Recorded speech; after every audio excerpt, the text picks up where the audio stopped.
तो दोस्तों ये है बाहर से इस महल का व्यू। हेलो दोस्तों, मैं हूं आपका दोस्त संजय खुराना आपके साथ। दोस्तों आज मैं आपको दिखाने के लिए लाया हूं मुगल साम्राज्य का बना हुआ अंतिम महल और मुगल साम्राज्य के ऊपर राज करने वाले अंतिम बादशाह बहादुर शाह जफर। बहादुर शाह जफर अपने आप में एक ऐसे राजा रहे जिन्होंने बहुत लंबा राज किया और जिन्होंने काफ़ी अच्छी उम्र भी पाई। और दोस्तों उनके जीवन की कुछ ऐसी बातें जिससे हमें प्राउड भी बहुत मिलता है और जीवन की कुछ ऐसी बातें जिससे हमें सुन के दुख भी होगा। सो मैं इस समय खड़ा हूँ मेहरौली में, दिल्ली में, उनके महल के ठीक सामने। ये आप देखिए, महल का स्टार्टिंग में आपको ये दरवाजा दिखता है जो कि 15 फुट और यहाँ से ऊपर इसका 50 फुट।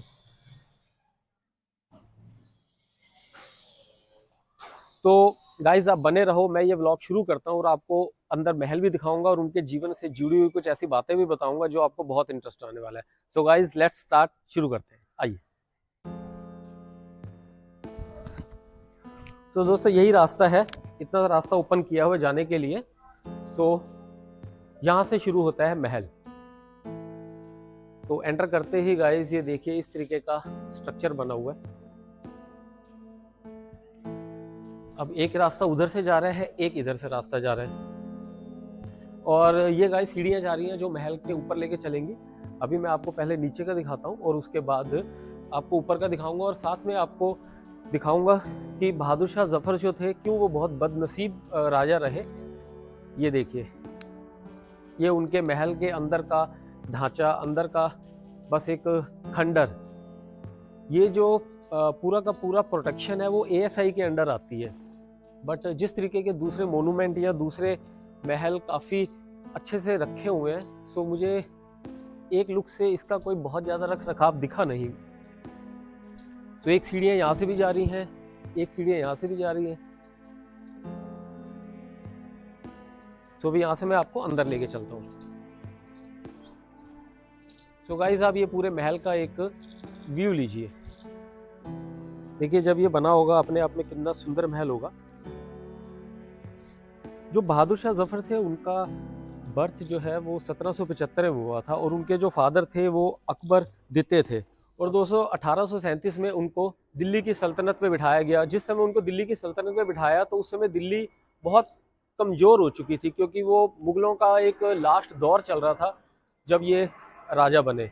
और एक सबसे अच्छी बात उस टाइम की, जब ये 1857 में जो रिवोल्ट हुआ था इंडिया का, उस टाइम पे जो लीड करा था जिस शहनशाह ने, वो बहादुर शाह जफर ही थे जिन्होंने इंडियन सोल्जर्स को लीड किया था और उन्होंने इस युद्ध में अपने आप को पूरा निछावर कर दिया। उन्होंने जो है इस युद्ध में अपनी बहुत बड़ी भूमिका अदा करी थी गाइस। और इसी युद्ध में जो उन्होंने भूमिका अदा करी, इसका उनको खामियाजा भी भुगतना पड़ा। उनके जीवन काल में जो है उन्होंने अपनी लड़ाइयाँ तो बहुत लड़ी, बट ये उनकी अंतिम लड़ाई थी। इसमें उनको अपना बलिदान और अपने पूरे वंश का बलिदान तक देना पड़ा था।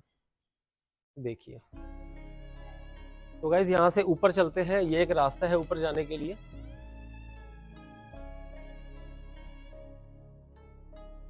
और ये देखिए ये गुंबद बने हुए हैं।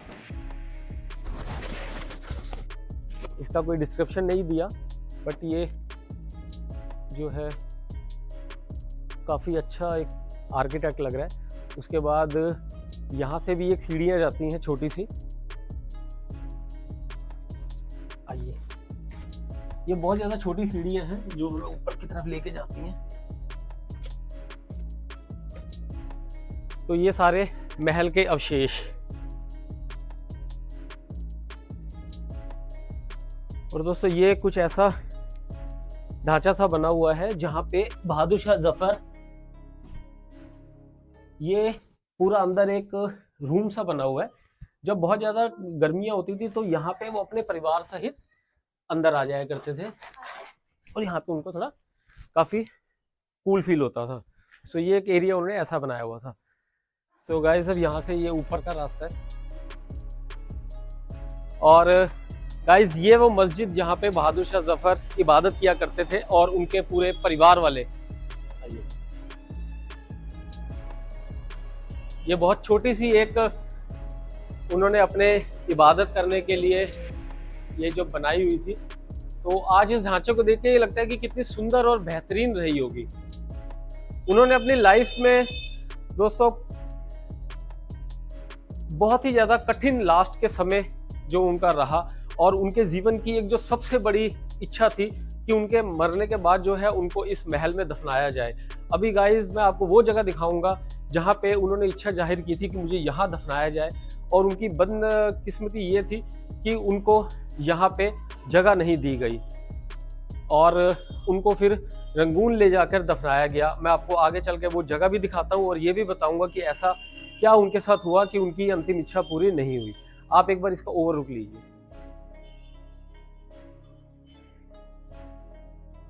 तो इस समय मैं सेकंड फ्लोर पे हूँ जहाँ से ये महल का ये व्यू दिखता है।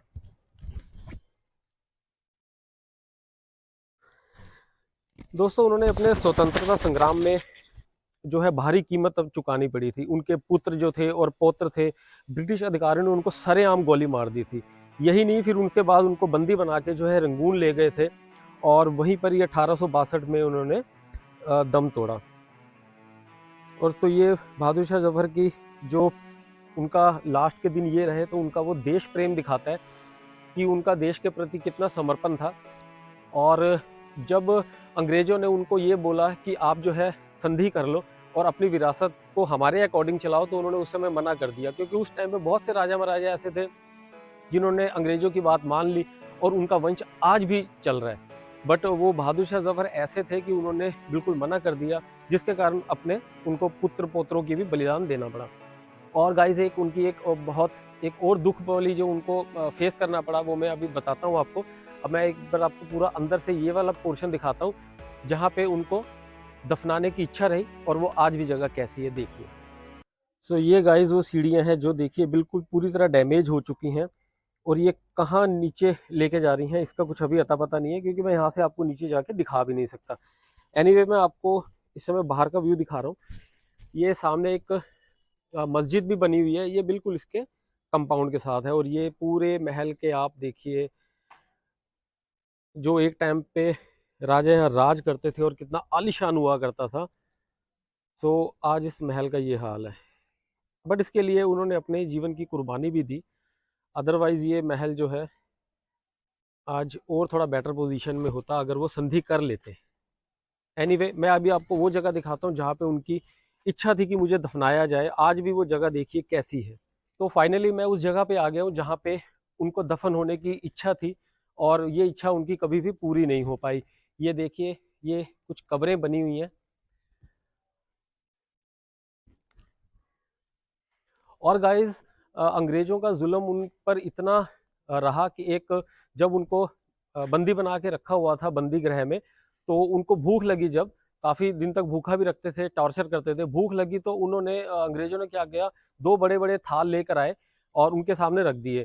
तो जब बहादुर शाह जफर ने वो थालों से कपड़ा हटाया, तो कैन यू बिलीव दैट उन में थालों में खाना नहीं था, उनके बच्चों के कटे हुए सर थे। सो आप देखिए गाइज, एक फादर के ऊपर क्या उस समय लगी होगी। तो जो अंग्रेज सैनिक लेकर आया था उनके बच्चों के शव, सर कटे, तो उन्होंने पूछा कि बहादुर शाह जफर तुम कैसे हो, तुम्हारे अंदर बिल्कुल ऐसा नहीं है कि तुम रोए भी नहीं। सो वो कहता है कि इसी दिन के लिए बाप अपने बच्चों को पाल के बड़ा करता है कि वो देश के लिए अपना सर कटा के अपने फादर के आगे इस तरीके से शो हो। सो गाइज ये सैल्यूट है इस तरीके की उन लोगों को जिन्होंने देश के लिए इस तरीके के बलिदान दिए। सो गाइज अब मैं दिखाता हूँ वो जगह जो बहादुर शाह जफर चाहते थे मुझे यहाँ दफनाया जाए, बट वो नहीं, यहाँ पे उनकी इच्छा पूरी हो रहा है। ये देखिए गाइस, आप ये देख रहे हैं कब्र, एक दो तीन चार, चार कब्रें हैं, बट ये बीच में जहाँ हरा हरा स्पेस है ये देख रहे हैं कि ये खाली पड़ा हुआ है। तो गाइज ये वो जगह है जहाँ पे बहादुर शाह जफर दफन होना चाहते थे। उनके अंतिम दिनों में एक यही उनको दुख रहा कि मेरे को जो है अंग्रेज यहाँ से ले गए थे कि जो रिवॉल्ट है वो दबाया जाए। अगर वो यहाँ रहते तो वो रिवॉल्ट जो है भड़कता उनको देखकर, उनका बलिदान देखकर। तो गाइज ये देखिए ये जगह। तो गाइज देखा आपने, मतलब आ, किस तरीके से आज मतलब मैं खुद भी ये चीज़ फील कर पा रहा हूँ। और यहाँ आने के बाद ये चीज़ मुझे लगा कि इस तरीके से बहुत सारे राजा रहे या बहुत सारे ऐसे फ्रीडम फाइटर रहे जिन्होंने अपना सर्वस्व बलिदान दिया। तो गाइज अभी मैं आपको एक बार इसका ओवरऑल दोबारा दिखाता हूँ। तो दोस्तों कैसा लगा मेरे साथ यहाँ पे ये महल, मुगलों का अंतिम महल देखकर और अंतिम बादशाह के बारे में जान के। आई होप आपको अच्छा लगा होगा और ये एक छोटी सी जर्नी जो अभी मैंने व्लॉग के थ्रू आपको इतिहास में ले गया पसंद आई होगी। सो गाइज अगर आपको पसंद आई हो आप लाइक कमेंट शेयर ज़रूर करना। सब्सक्राइब अभी तक नहीं किया है तो सब्सक्राइब भी करना और मैं जल्दी ही मिलूंगा आपसे एक नई डेस्टिनेशन में।